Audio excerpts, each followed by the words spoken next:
Hello दोस्तों, स्वागत है आपका YouTube channel A to Z Hindi कहानियों पर।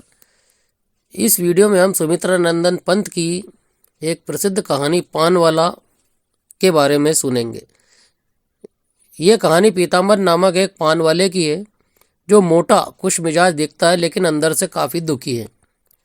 और ये कैसे एक साधारण पान वाले ने अपने आप को दुखों से घेर लिया है, इसी जीवन की सच्चाई से वो पूरी कहानी में जूझता रहता है, जिसके द्वारा लेखक सभी आम व्यक्ति को एक नई दिशा देते हैं। तो देर न करते हुए कहानी की शुरुआत करते हैं। ये पान वाला और कोई नहीं, हमारा चिर परिचित पीताम्बर है। बचपन से उसे वैसा ही देखते आए हैं। हम छोटे लड़के थे, स्थानीय हाई स्कूल में चौथी पांचवी क्लास में पढ़ते थे। मकान की गली पार करने पर सड़क पर पहुंचते ही जो सबसे पहली दुकान मिलती वह पीताम्बर की। हम कई लड़के रहते, मास्टरों से लुक छिप कर वहाँ पान का बीड़ा खाते। कुछ दुकान के अंदर अलमारी की आड़ में खड़े खड़े सिगरेट बीड़ी भी पी लेते और उसका चस्का ले लेते। पर मुख्य आकर्षण की सामग्री पीताम्बर की दुकान में आलू और मिठाइयाँ रहती। कभी कभी वह स्कूल से लौटने तक हम लोगों के लिए उठाए हुए दूध में केले मिलाकर रखता, कभी रबड़ी बना देता। स्कूल से लौटने पर थका मांदा, भूख से व्याकुल, हम लोगों का दल टिड्डियों की तरह पीताम्बर की दुकान पर टूट पड़ता। कोई मिठाई और रायता खाता, कोई कचालू, मटर, दूध, केला, रबड़ी इत्यादि। पान खाना, बीड़ी सिगरेट फूंक लेना भी किसी किसी के लिए आवश्यक हो जाता था। घर में हमारी उम्र के लड़कों को ये नियामतें कहाँ नसीब हो सकती। पीताम्बर हमें हंसाता, बहलाता, खुद हंसता, परिहास करता और थोड़ी बहुत छेड़खानी करने एवं ताना मारने में भी न चूकता। हम में से सभी को घर से पैसे तो मिलते न थे, हम उधार खाते और पीताम्बर को भी खिलाते।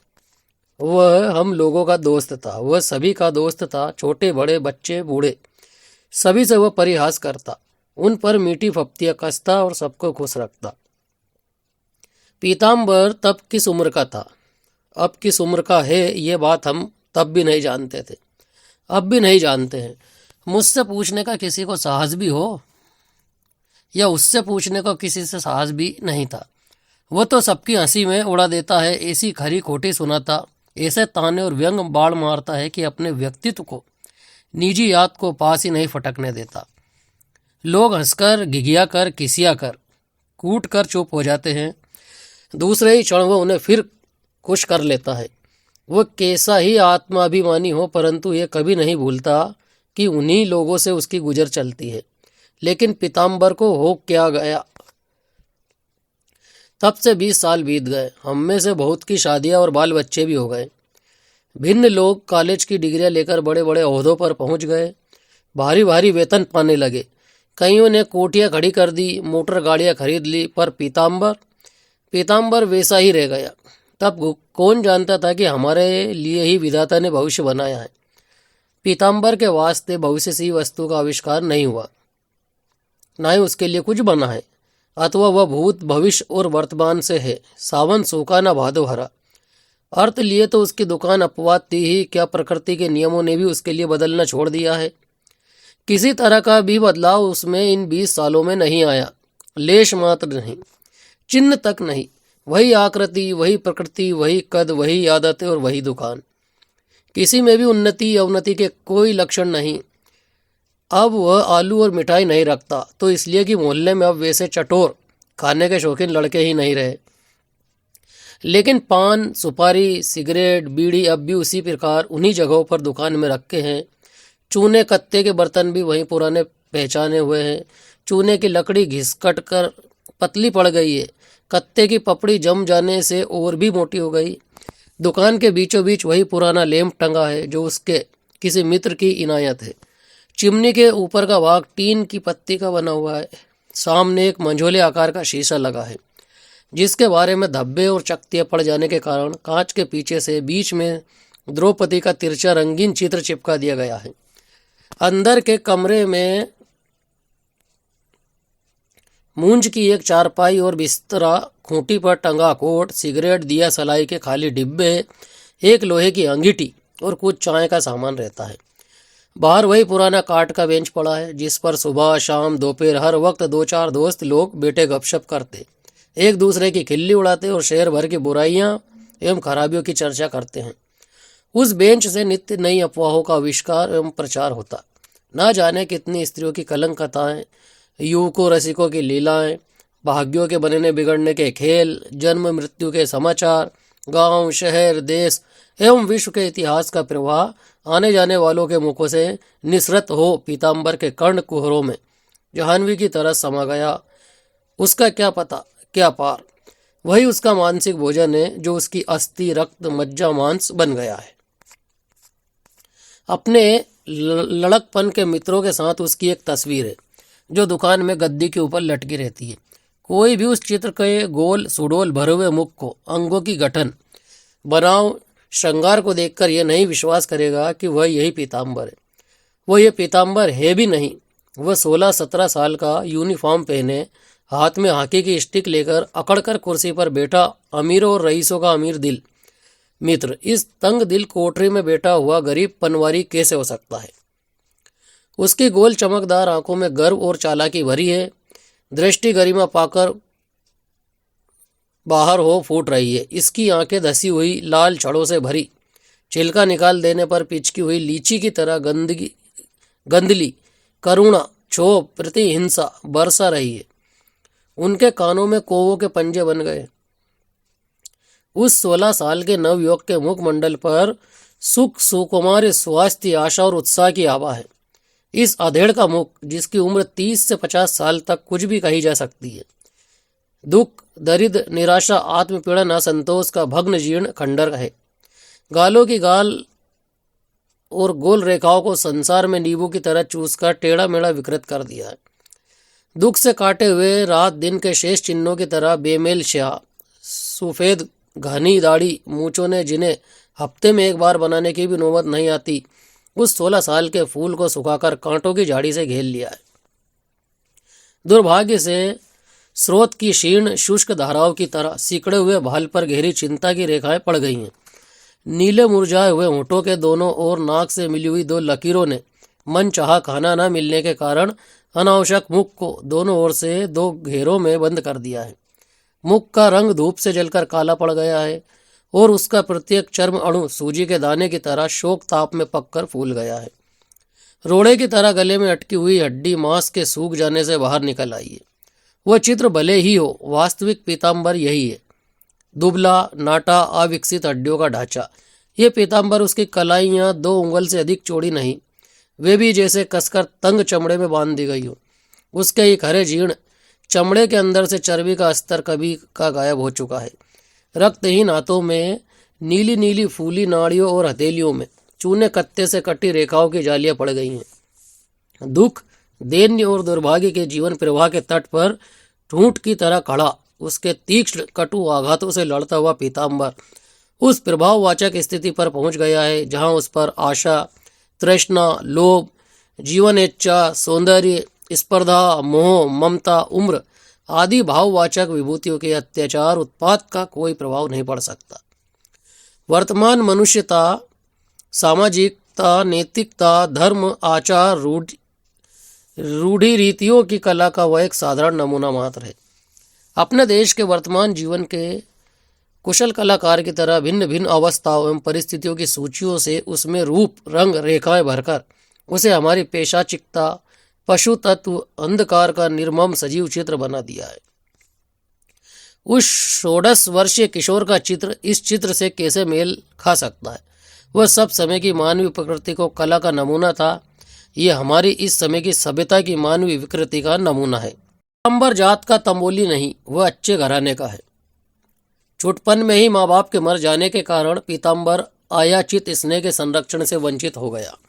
उसके भाई को, जो उससे 5 साल बड़ा था, यह समझते देर नहीं लगी कि अब उसे दूसरों की चापलूसी खुशामद कर उनको करुणा दया को जागृत कर उनके स्वभाव और इच्छाओं को अपना कर दूसरों की बुरी प्रवृत्तियों के सामने अपनी अच्छी प्रवृत्तियों का बलिदान कर दबकर सहकर कुटकर पिसकर जीवन निर्वाह करना है। मुक्ति श्रेयी माँ बाप उसकी शादी कर गए थे। एक असहाय मूक पंगु अपड़ या कहें अनपढ़ अंधविश्वासों से निर्मित मांस की लोथ, निष्प्राण पति प्राण सती का भार उस पर था। इसीलिए लाचार हो वाणी में दीनता, आंखों में याचना, होठों में शर्माई हुई करुण हंसी भरकर सबके सामने आके झुकाना, माता नवाना सीखकर यज्ञदत्त ने अपना स्वरूप बदल डाला। पड़ोस और शहर के लोग उसकी नम्रता पर तत्परता पर मुग्ध हो गए। उसे जिला बोर्ड में दफ्तरी का काम दिला दिया। 15 रुपये वेतन मिलता, जिसमें 4 प्राणी किसी तरह जीवन व्यतीत करते। यज्ञदत्त में कोई खास बात न थी, वह जैसे ऐसे ही छोटे मोटे काम के लिए बना था। पर इसी यज्ञदत्त का भाई, उन्हीं माँ बाप की दरिद्र कोख से पैदा हुआ पीताम्बर, अपने आत्माभिमान को न छोड़ सका। वह उस निर्धन घर का अमीर दिल प्रकाश था। उसके वैसे ही संस्कार थे। सृष्टिकर्ता ने उसे निर्माण करने में किसी प्रकार का कोई संकोच या संकीर्णता नहीं दिखाई थी। प्रकृति ने रईसों के लड़कों को और उसे समान रूप से अपने मुक्तदान, अपनी गुप्त शक्तियों का अधिकारी बनाया था। उसके स्वभाव में आत्मसम्मान प्रमुख और इच्छाएं गौण हो गई थी। किसी के सामने झुकना, किसी के रूप में आना उससे ना हो सकता था। माँ को वह खो ही चुका था, जिसके हाथों को स्नेह स्पर्श उसके अभिमान और हटीली स्वभाव के तीखे कोनों को कोमल चिकना बना सकता। अभिमान केवल स्नेह के सामने झुक सकता है।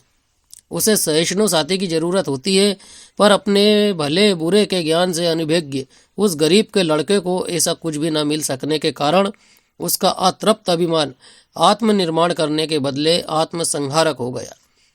पीताम्बर उच्च शंकल स्वतंत्र तबीयत का हो गया। आत्महीनता के पीड़ा जनक ज्ञान से बचने के लिए वो धनी युवकों से मित्रता स्थापित कर झूठा संतोष ग्रहण करने लगा।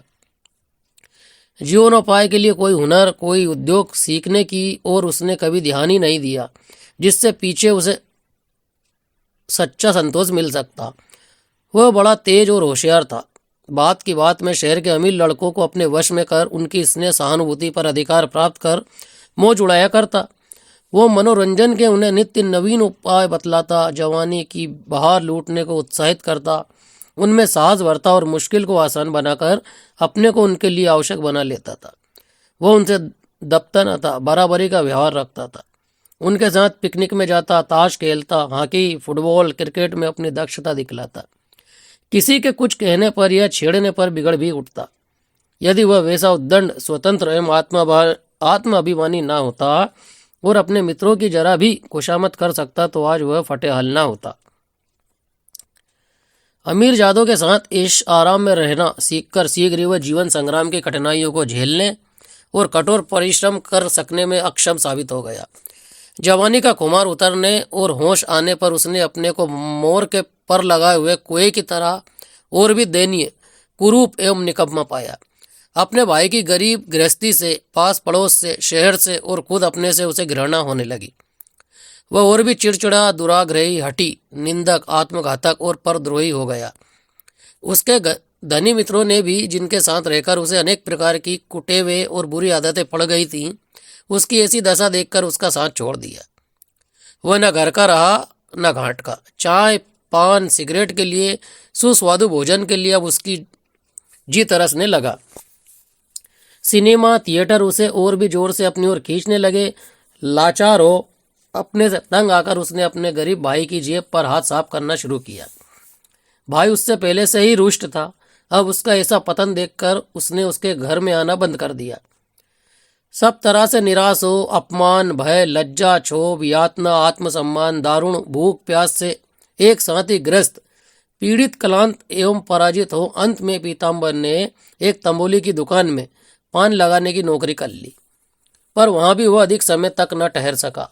उसकी कुटेवे उसका दुर्भाग्य बन गई थी और एक रोज दुकान पर पान खाने को आई हुई एक वेश्या के रूप सम्मोहन के तीर से बुरी तरह घायल हो उसने शाम के वक्त चुपचाप गले की संदूकची से 5 रुपए का नोट चुराकर अपनी विपत्ति निशा की काली माँ को एक रात के कलंक से और भी कलुषित कर डाला। उसका स्वास्थ्य अभी खराब नहीं हुआ था।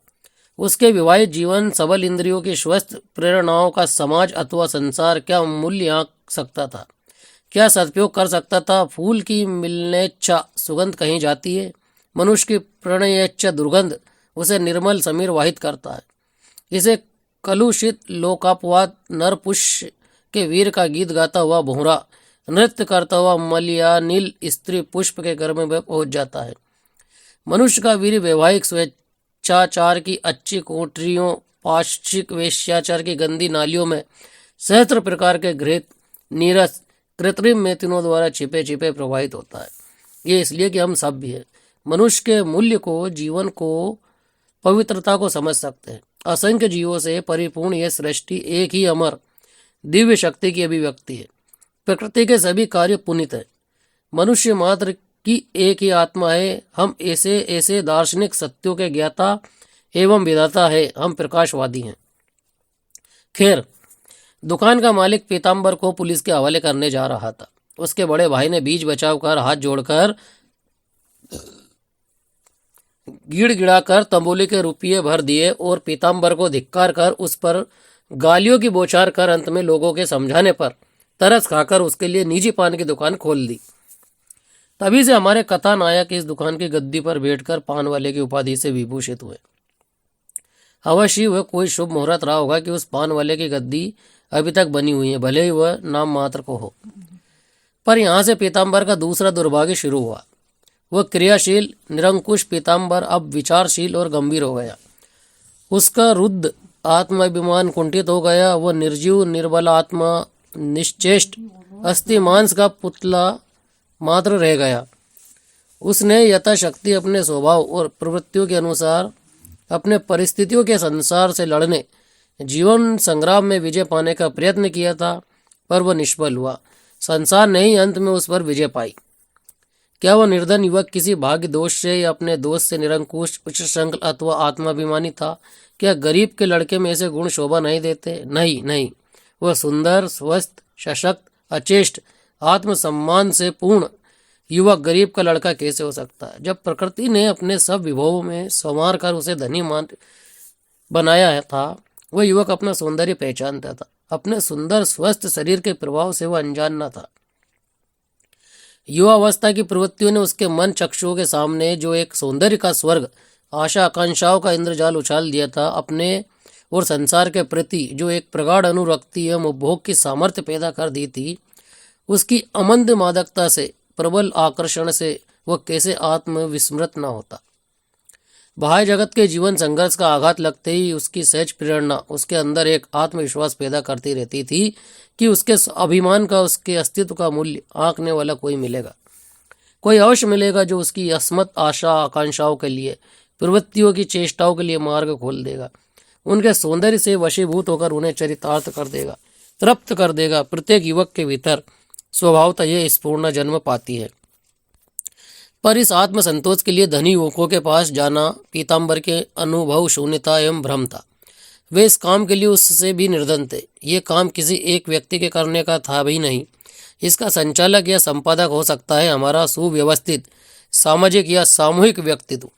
सामाजिक एकता, सामाजिक सुव्यवस्था एवं समुन्नति व्यक्ति का विशद व्यक्तित्व है, जिसकी छत्र छाया में वह आत्मोन्नति कर सकता है, आत्मतृप्ति पा सकता है। समाज व्यक्ति की सीमा तक सापेक्ष निसीम है। वह बूंदों की सम्मिलित शक्ति का समुद्र है, जिसमें मिलकर प्रत्येक बूंद एकत्रित ऐश्वर्य का उपभोग कर सकता है। पर अपने देश में वह सामूहिक आधार है ही नहीं, जिसकी विशद भूमि पर व्यक्ति निर्भीक रूप से खड़ा होकर आगे बढ़ सके। हम सब अनाथ यतीम हैं। हमारा देश एक महान सभ्यता का विशाल भग्नावशेष है। हमारे यहाँ प्रत्येक व्यक्ति एक व्यक्ति मात्र, मांसपिंड मात्र है। वह कुलीन हो, अकुलीन, धनी हो या निर्धन, वह समाज नहीं है, वह देश नहीं है। उसके पीछे इन सब का सम्मिलित बल काम नहीं करता। वह निराधार है, वह शूद्र है। हमें केवल व्यक्तिगत उन्नति, व्यक्तिगत सम्मान, व्यक्तिगत शक्ति को ही समझ सकते हैं, उसी का उपभोग भी करते हैं। अपने सामाजिक व्यक्तित्व का सम्मान, उसकी शक्ति एवं उन्नति का महत्व अभी हमें मालूम नहीं हो पाया। इसीलिए हम कच्चे सूत की लच्छी के उन उलझे और बिखरे तागों की तरह हैं जो अपनी एकता से बनने वाली रस्सी के बल से अपरिचित हैं। फलता इस विशाल पृथ्वी पर जटिल जीवन संग्राम की कठिनाइयों का सामना हम में से प्रत्येक को केवल अपने बल पर करना पड़ता है।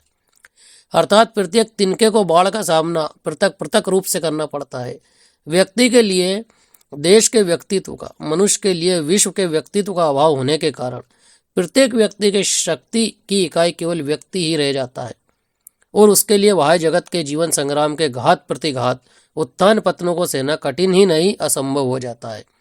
दो एक बार निष्फल होकर वह शीघ्र ही अपने को अयोग्य समझने लगता है और हतबुद्धि हो अंत में निराशावादी, भाग्यवादी, दुखवादी, विरक्त, उदास, द्रोही, द्वेषी, निंदक सभी कुछ बन जाता है। सभ्यता के हास के युग में, राष्ट्र के या समाज के अवनति के युगों में इसी विचारधारा जन साधारण की बन जाती है। इसी विचारधारा के प्रभाव में प्रताड़ित प्रतिहत पीताम्बर भी तिनके की तरह बह गया। समाज की दुर्बलता को वह अपनी दुर्बलता, उसके दोषों को अपने ही दोष समझने लगा। वो अपनी आंखों में गिर गया। ईश्वर ने उसे क्यों वैसा है जघन्य और निकम्मा बनाया, ये उसकी समझ में नहीं आया। वो उसे अपने ही कर्मों का, पापों का फल, पूर्व जन्म का, भाग्य का दोष मानने लगा। अपने चारों ओर व्याप्त वातावरण में उसे ऐसे ही विचार और भावनाएं मिली जो उसके भीतर भी जड़ जमा गई। उसे अपने से घृणा, अच्छाई से घृणा, जीवन, संसार सब से विरक्ति हो गई। वो अपने अंतर की जीवनोत्पादक प्रेरणाओं, अभिलाषाओं, आशाओं, रुचियों को बलपूर्वक दबाने लगा। मन ही मन जीवन इच्छा के लिए आत्मा का तिरस्कार करने लगा। ये जीवन माया है, संसार भ्रम है, इच्छाओं का अंत दुख है। जीवन, संसार, आत्मोन्नति सब कुछ दुख में है। ये सब निर्मम भाग्य का छल है। ऐसी ही बातों में उसका विश्वास बढ़ने लगा। उसके भीतर कार्य में प्रवृत्ति करने वाली स्फूर्णा निश्चेष्ट पड़ गई। मन की सब स्फूर्ति सदैव के लिए जाती रही। उसने अपने से भी गए भी तो दुर्भाग्य पीड़ितों को देखना, उन पर सोचना प्रारंभ किया। ऐसे विचारों से उसे सांत्वना मिलने लगी और उसका विश्वास जीवन और संसार की निस्सारता पर बढ़ने लगा। व्यक्ति के जिस क्षुद्र रूप को उसने जीवन और संसार का स्वरूप समझ लिया था, वो अवश्य निस्सार एवं दुखप्रद है। व्यक्ति के विशद रूप का, उसके सामाजिक, देशिक, विश्व व्यक्तित्व का चिरंतन स्वरूप उसे अपने यही देखने को नहीं मिला। जीवन की समग्रता से कटकर वो अलग हो गया और पेड़ की डाली से विच्छिन्न पुष्प की तरह मुरझाने और सूखने लगा।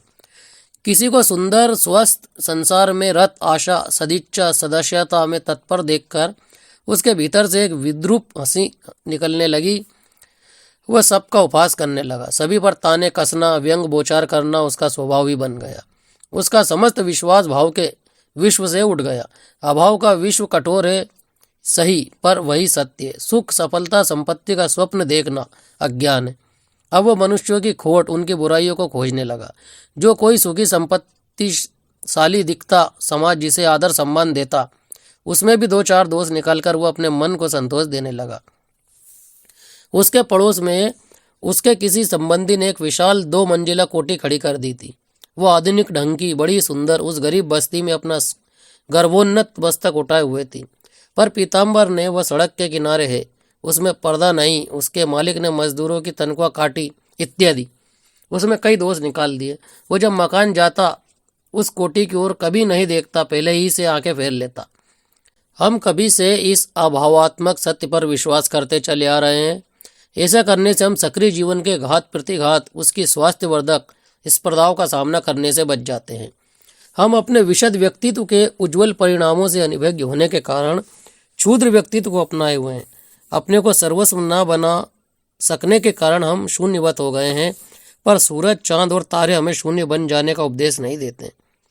नीला आकाश, हरी धरती, इटलाती वायु, रंग बिरंगे फूल, गाते हुए पक्षी, दौड़ती हुई लहरें हमें दूसरा ही संदेश देते हैं, दूसरे ही सत्य का दर्शन कराते हैं। वहाँ अजय जीवन, अविराम सृजन हमारे मरणशील व्यक्तित्व का, हमारे जड़त्व और निर्जीविता का प्रत्येक क्षण उपहास उड़ाया करते हैं। हमें विश्व की समग्रता की ओर, हमारे अमर व्यक्तित्व की ओर आकर्षित करते रहते हैं। पारस्परिक स्पर्धा, द्वेष, द्रोह, छोटे मोटे सुख दुख, हानि लाभ, भेदभाव के अंधकार से गिरे हम सर्वत्र प्रकाशमान संपूर्णता से अपना संबंध विच्छेद कर नाशमान हो गए हैं।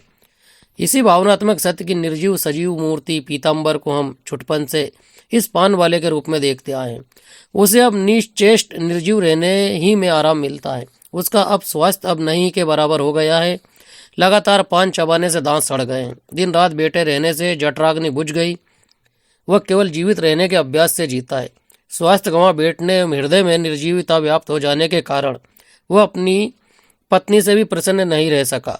पान वाला बन जाने के कुछ ही महीनों बाद भाई ने उसकी शादी कर दी थी।